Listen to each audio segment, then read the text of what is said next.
Olá, meu nome é Ricardo Braga, sou integrante do Grupo Mais Evidências e vamos dar início a mais uma sessão de prática de saúde baseada em evidências. Na sessão de hoje, nós vamos fazer mais um exercício de como, partindo das evidências, nós chegamos até as recomendações. E como todo exercício de prática de saúde baseada em evidências, nós vamos partir de uma dúvida clínica. Observem esse exemplo.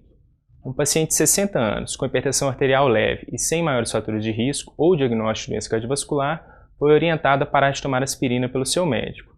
Preocupado, ele procurou você por uma segunda opinião. Uma aspirina infantil todo dia ajuda a prevenir infarto e derrame, não é mesmo, doutor? Acho melhor eu continuar tomando. Para ajudar esse paciente a responder a dúvida desse paciente, nós vamos precisar estruturar essa dúvida no formato de uma pergunta pico. Então ficou da seguinte forma. Pacientes candidatos à prevenção primária de doença cardiovascular, o uso do AS na dose de 75 a 100 mg, comparado com o tratamento habitual sem aspirina, reduz mortalidade total e mortalidade cardiovascular, reduz a taxa de infartos e AVCs, aumenta a taxa de sangramentos. Dentro de uma estratégia de busca eficiente, nós vamos na pirâmide de Haynes olhar logo nos sumários, logo no topo da pirâmide. E para nossa sorte, tem uma diretriz que foi publicada muito recentemente, agora em abril de 2016, por uma entidade muito respeitada, que é a US Preventive Task Force, a Força-Tarefa Americana, uma referência mundial em medicina preventiva. E eles fizeram uma diretriz exatamente sobre o tema. Vamos dar uma olhada nas recomendações dos autores. Lá a gente encontra duas recomendações. A primeira é: inicie o AS para prevenção primária de doença cardiovascular em pacientes entre 50 e 59 anos, com uma classificação B, e considere o início do AS para prevenção primária em pacientes entre 60 e 69 anos, uma classificação C. Ambas recomendações foram condicionadas aos pacientes terem um risco de experimentar eventos cardiovasculares nos próximos 10 anos de pelo menos 10%, uma expectativa de vida de pelo menos 10 anos e ainda por cima um baixo risco de sangramento. Então aqui chama atenção que os autores fizeram recomendações favoráveis, mas eles estratificaram para diferentes faixas etárias com classificações diferentes. No próprio site da Força Tarefa tem uma legenda do que aquelas classificações significam. Lá a gente aprende que a classificação B diz respeito a intervenções que existe uma confiança grande, que tem um efeito global benéfico moderado, ou uma estimativa moderada de um efeito global moderado favorável aos pacientes. Dessa forma, na maioria dos casos, as intervenções devem ser implementadas. Já a classificação C diz respeito a uma confiança no máximo moderada de um efeito global benéfico pequeno. Nesse caso, a intervenção deve ser aplicada caso a caso, para pacientes selecionados, pesando outros fatores. Para entender por que os autores fizeram essas recomendações com classificações diferentes, vale a pena a gente lembrar alguns conceitos da sessão anterior, que foi apresentado como que nós chegamos às recomendações.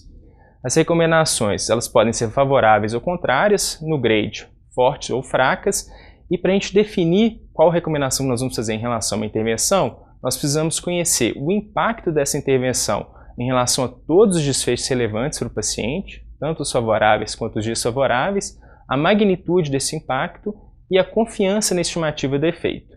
Além disso, é interessante integrar essas estimativas com a confiança, com os valores dos pacientes e com os custos relacionados à intervenção.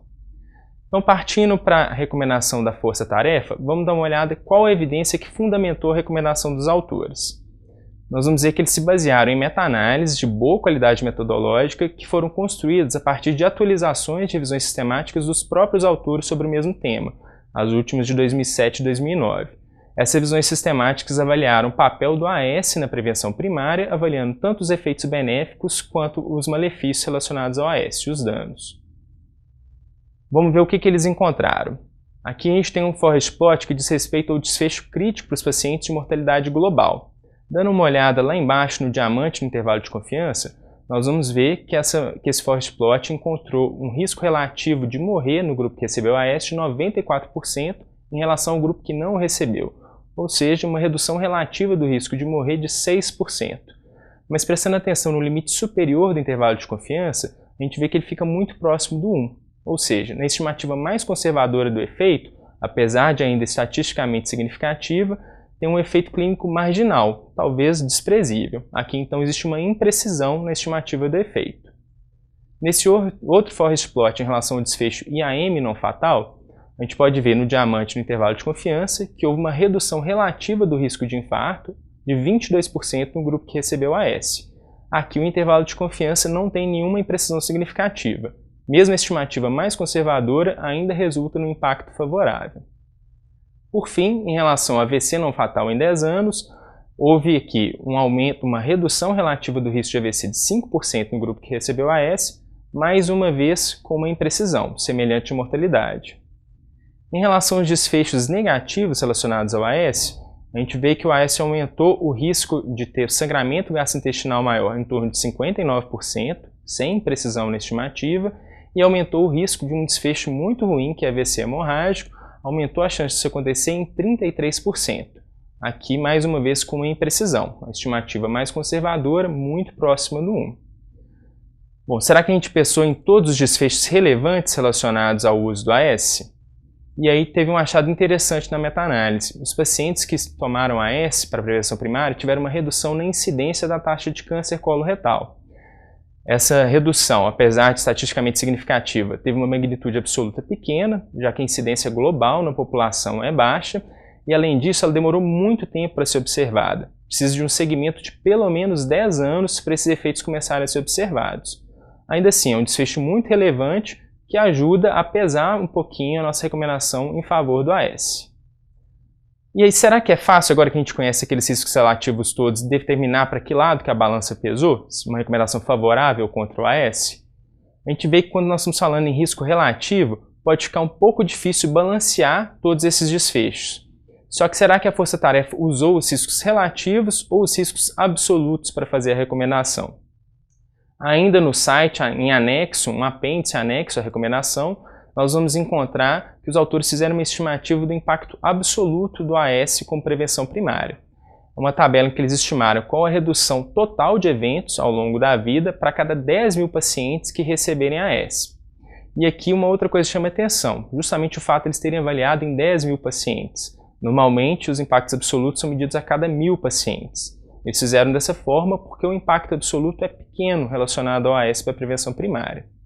Eles estratificaram esse impacto também, de acordo com as faixas etárias dos pacientes e de acordo com o risco cardiovascular deles. Para ilustrar melhor como que o impacto absoluto auxilia na tomada de decisão, nós fizemos uma versão simplificada dessas tabelas. Nelas, nós vamos considerar todos os desfechos positivos em conjunto e todos os desfechos negativos em conjunto. Então, observe a faixa de risco cardiovascular de 10% na faixa etária de 50 a 59 anos. Nesse grupo, o uso do AS vai determinar uma redução de 448 eventos negativos a cada 10 mil pacientes tratados ao final de 10 anos. Por outro lado, vai determinar a incidência de 307 eventos negativos.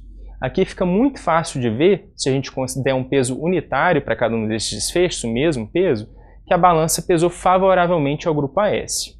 Se a gente pega a mesma faixa etária, mas um risco cardiovascular maior, nós vamos ver que essa balança ainda pesa de maneira mais decisiva. Aqui a gente pode esperar uma redução de 500 eventos negativos e um aumento de 269 eventos adversos. Ou seja, um daqueles princípios da recomendação ficou muito claramente demonstrado. Quanto maior o risco de eventos cardiovasculares, maior o benefício esperado dos pacientes com o uso do AS para prevenção primária.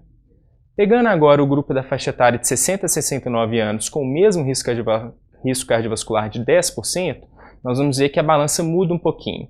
Aqui, a cada 10 mil pacientes, ao longo de toda a vida, nós vamos determinar a redução de 337 eventos negativos e um aumento na incidência de 345 eventos adversos.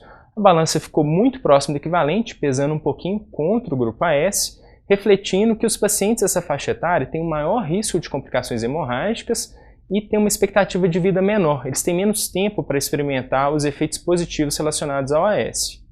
Mas nessa mesma faixa etária, se a gente pega um risco cardiovascular um pouco maior, nós vamos ver que a balança volta a pesar favoravelmente ao AS. Aqui talvez tenha chamado a atenção o fato da mortalidade não ter entrado no grupo. Isso aconteceu porque o impacto absoluto foi mínimo, por isso ele não entrou na tabela. O ganho médio de vida esperado seria de 12 dias por pessoa.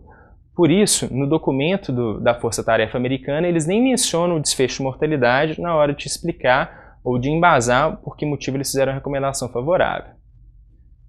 Agora que a gente já conhece o impacto da intervenção AS em relação a todos os desfechos relevantes para os pacientes, ficou mais fácil de entender o que pesou favoravelmente a recomendação dos autores. Pesou a boa qualidade global das evidências, então uma confiança grande na estimativa do efeito, o fato dos pacientes entre 50 e 59 anos esperarem um benefício maior do que os pacientes na faixa etária um pouco maior, uma redução razoável do infarto e do AVC com o uso do AS, e por outro lado pesou contra o fato de aumentar sangramento gastrointestinal e AVC hemorrágico e o fato dos pacientes precisarem tomar uma medicação diariamente por pelo menos 10 anos para experimentar esses desfechos. Talvez ajudando a decidir um pouco essa balança, a redução na incidência da taxa de câncer coloretal e o fato de ser uma intervenção muito simples, de muito baixo custo. Então, voltando para o nosso paciente que motivou a dúvida, a recomendação que se aplica a ele é considerar o AS uma recomendação mais fraca. Nesses casos, como na maioria das recomendações fracas, a gente precisa individualizar a decisão e fazer uma decisão compartilhada, já que a balança não pesa tão decisivamente em relação à intervenção. Então, nós vamos ajudar o nosso paciente a tomar uma decisão informada, explicando para ele que usando o AS ele pode esperar um pequeno benefício em relação a infarto, AVC e redução de câncer coloretal, algum dano em relação ao sangramento gastrointestinal e intracraniano, que ele vai precisar tomar a medicação por muito tempo para experimentar esses efeitos, apesar de ser um tratamento simples e barato. Dessa forma, nós vamos ajudar o nosso paciente a tomar uma decisão informada que melhor atenda aos seus próprios valores e preferências. Isso conclui a sessão de hoje. Obrigado.